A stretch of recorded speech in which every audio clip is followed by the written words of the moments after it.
প্রশ্ন করেছেন হৃদয়, যষ্টি মধু খাওয়ার উপকারিতা কী এবং কিভাবে খাবো দয়া করে জানাবেন। যষ্টি মধু আসলে এটা অ্যাভেলেবেলও না। যদি কেউ পায় ডেফিনিটলি এটা একটা ঔষধি গুণ আছে।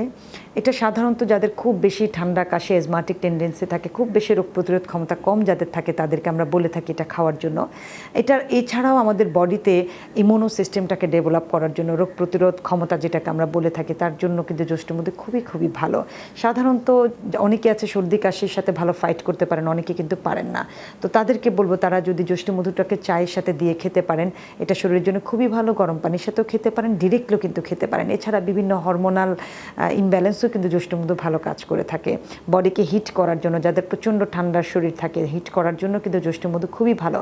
বিশেষ করে যাদের অনেক বেশি কথা বলতে হয়, ভয়েস দিতে হয়, তাদেরকে বলবো তাদের কণ্ঠস্বর ঠিক রাখার জন্য যষ্টি মধু সবচেয়ে বেশি ভালো।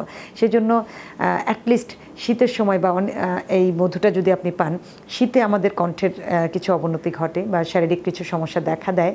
সো তখন যদি আপনি যষ্টি মধুটাকে পান, তখন আপনার খাদ্য তালিকায় আপনি রাখতে পারেন। সকালে খালি পেটে যদি আপনি এটাকে চায়ের সাথে খেতে পারেন বা পানির সাথে খেতে পারেন, যথেষ্ট উপকার কিন্তু আপনি পাবেন।